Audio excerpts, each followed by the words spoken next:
Assalamualaikum warahmatullahi wabarakatuh. Innal hamdalillah nahmaduhu wa nasta'inuhu wa nastaghfiruh wa na'udzu billahi min shururi anfusina wa sayyiati a'malina. May yahdihillahu fala mudhillalah wa may yudlil fala hadiyalah.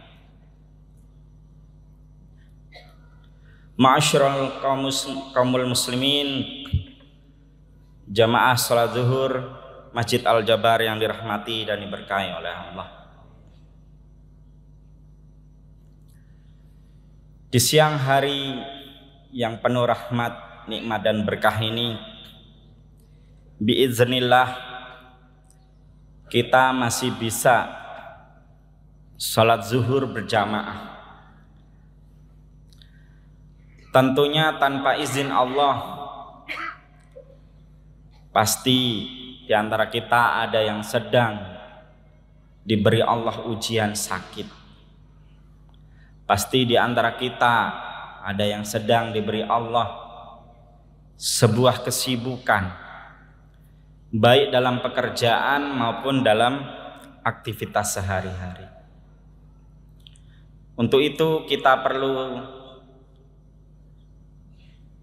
mengucapkan tahmid, takbir dan tasbih sebagai wujud rasa syukur kita kepada Allah Subhanahu wa ta'ala. Ma'asyiral kaum muslimin yang dirahmati dan diberkahi oleh Allah. Kita mungkin seringkali mendengar kitab kitab yang mulia yang ditulis oleh seorang imam mazhab yang mulia, yakni Al-Imam Al-Hafidh Asy-Syafi'i. Di dalam kitab hadis yang pertama kali beliau paparkan, yang beliau tuliskan, yakni mengenai air laut. Beliau Al-Imam Asy-Syafi'i mendapatkan hadis dari gurunya, guru besar Imam Darul Hijrah, yakni Imam Malik bin Anas. Beliau mendapatkan hadis ini ketika berada di kota Madinah.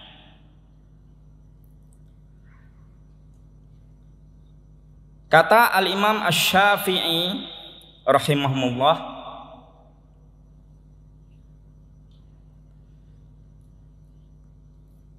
telah berkata kepadaku Imam Malik, dan seterusnya. Lalu baginda Rasulullah sallallahu alaihi wasallam bersabda,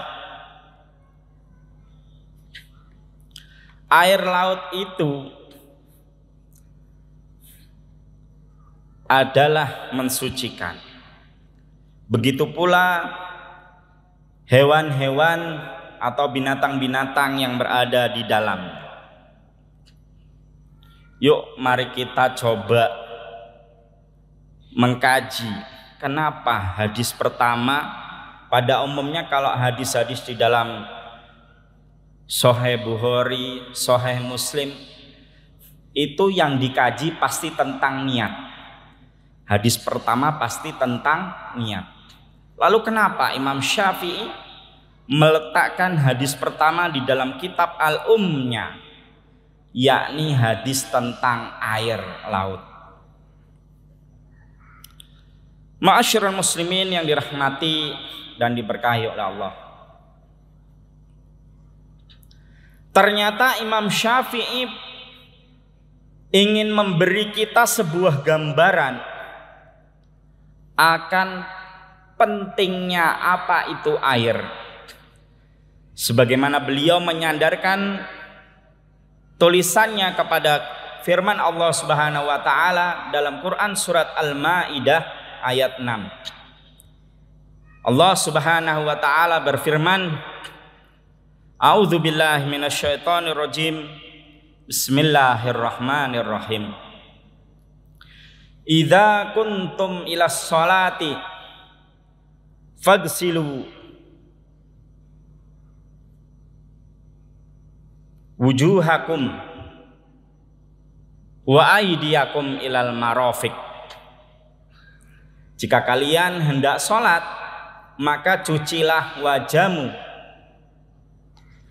dan kedua tanganmu sampai siku. Wamsahu biru'usikum wa arjulakum ilal ka'bain. Lalu usaplah kepala atau rambutmu dan cucilah kakimu sampai mata kaki. Kata Al-Imam Asy-Syafi'i ketika beliau menghubungkan hadis tentang air laut dengan ayat firman Allah Subhanahu wa taala Quran surat Al-Maidah ayat 6, maka konteksnya berkaitan dengan air, yang mana air itu adalah sumber kehidupan. Tak ada satupun makhluk ciptaan Allah yang tidak membutuhkan air. Bahkan sekalipun manusia, hewan, tumbuh-tumbuhan, dan sebagainya. Tak ada satupun manusia yang bisa berada di muka bumi ini tanpa air. Air itu adalah air mani, atau kalau istilahnya dalam Al-Quran itu an-nutfah atau al-mani. Dan tak ada satupun alam semesta ini yang tidak membutuhkan air. Makanya Al-Imam Asy-Syafi'i meletakkan air itu lebih utama dari yang lain-lain. Lain halnya Imam Bukhari ketika menulis kitab Sahih Bukharinya, beliau meletakkan niat sebagai awal dalam bab kitab Sahih. Karena menurut pemahaman dari Al-Imam Al-Hafidz Al-Bukhari, niatul mu'min khairum min amalihi. Niatnya seorang mukmin itu lebih utama dari segala amal perbuatan. Tapi lain halnya menurut Imam Syafi'i, maka air adalah sumber kehidupan.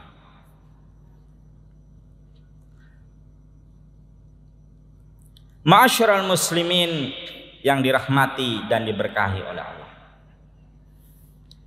Namun ternyata di dalam kitab Al-Um ada bahasan-bahasan yang cukup menarik. Misalnya terkait bagaimana air laut apakah bisa digunakan untuk bersuci atau tidak.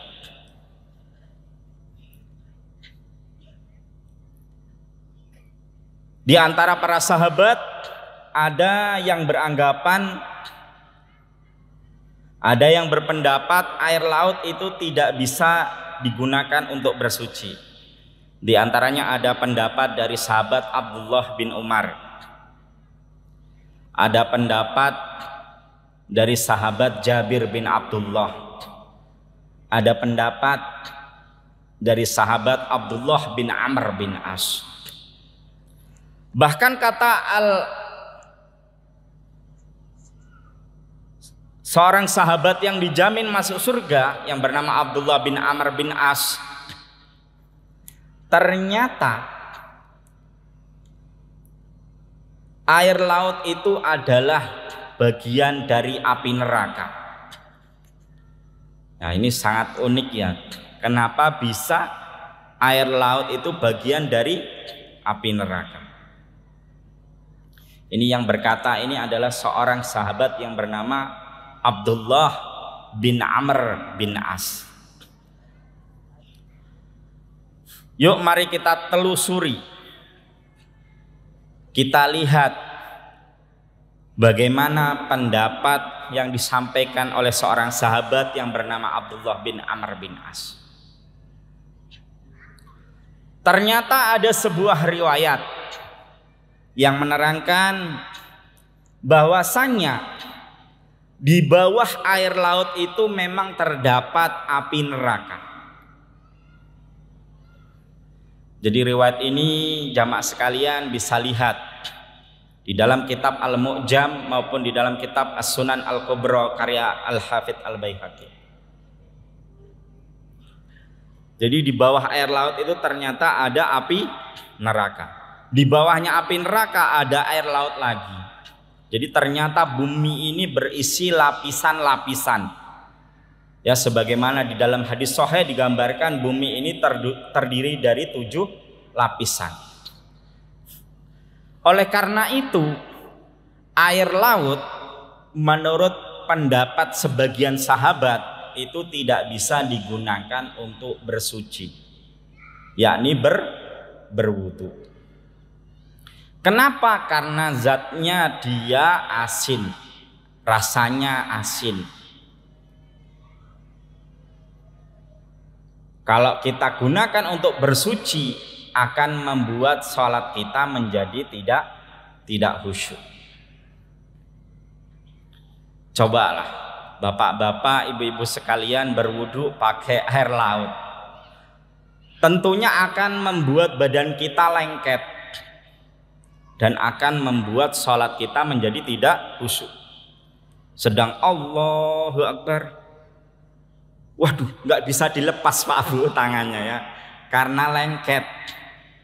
Pas mau takbir Allahu Akbar, lengket tangannya ya, seperti ada lemnya karena air laut. Untuk itulah kenapa sahabat Abdullah bin Umar, sahabat Jabir bin Abdullah, dan sahabat Abdullah bin Amr bin As berpendapat air laut tidak bisa digunakan untuk berwudu atau bersuci. Karena satu tadi, di dalam sebuah riwayat ternyata di bawah air laut itu ada api neraka. Karena selama ini bapak-bapak, ibu-ibu sekalian, tentunya kita mengetahui ada api neraka itu hanya ada di neraka, di alam akhirat. Ternyata bapak-bapak, ibu-ibu sekalian, sebenarnya api neraka itu juga ada di bawah air laut. Fungsinya buat apa, Ustadz? Fungsi api neraka di bawah air laut itu untuk membuat keseimbangan permukaan bumi.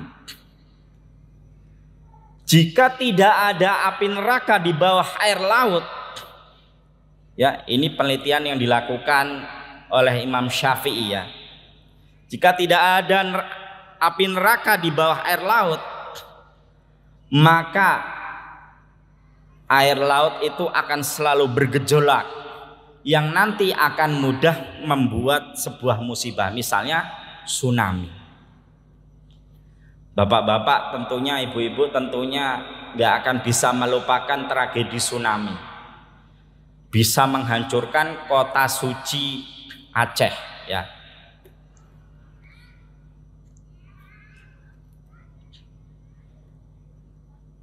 Kalau tidak ada api neraka di bawah laut, maka air laut akan selalu pasang, akan selalu bergelombang yang tinggi, yang nanti akan menyebabkan sebuah gelombang yang dahsyat, yakni tsunami.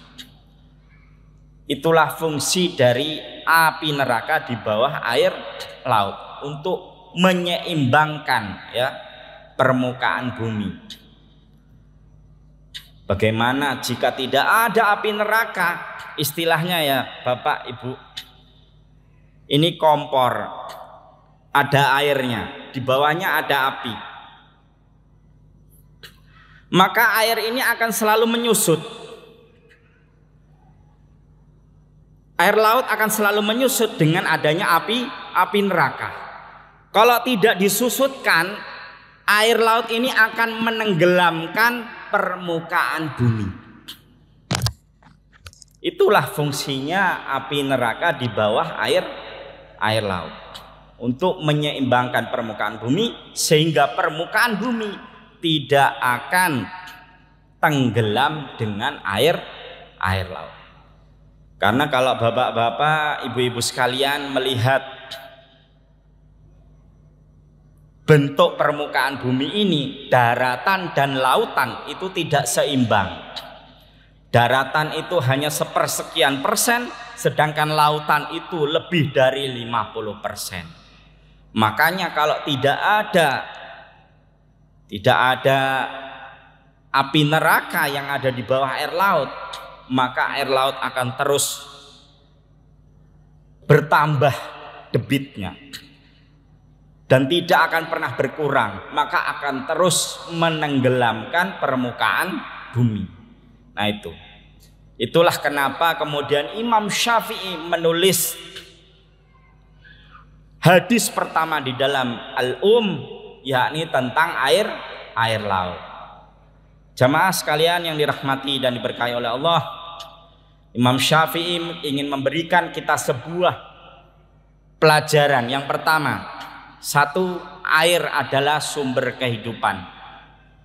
Untuk itu mari kita hendaknya menghemat air, jangan memubazirkan air. Wala tubadzir tabdzira, innal mubadzirina kana ikhwanasy syayatin wa kana syaitanu li rabbih kafura. Kemudian yang kedua, air laut di samping beberapa pendapat para ulama bisa digunakan untuk bersuci. Menurut pendapat sahabat Umar bin Khattab, menurut pendapat sahabat Abdullah bin Abbas, menurut pendapat sahabat Abu Bakar As-Siddiq.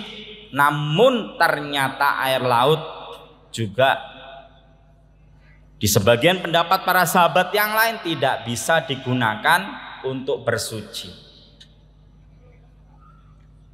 Tentunya tadi karena air laut itu rasanya asin, akan membuat badan kita menjadi lengket, akan membuat salat kita menjadi tidak khusyuk.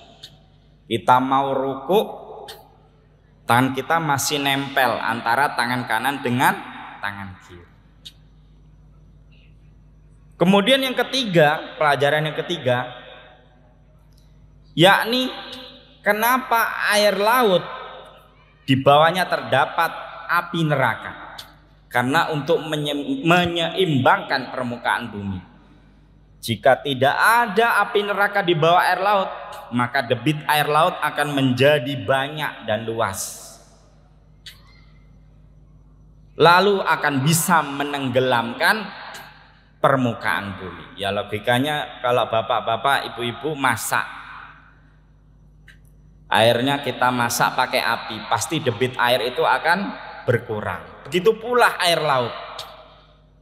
Maka Allah mengurangi debit air laut melalui api nerakanya, yang mana tentunya api neraka ini tidak ada yang bisa melihatnya kecuali hanya Allah Subhanahu wa taala. Semoga apa yang Ustaz sampaikan bermanfaat. Wallahu a'lamu bishawab. Nasrun minallahi wa fathun qarib. Assalamualaikum warahmatullahi wabarakatuh.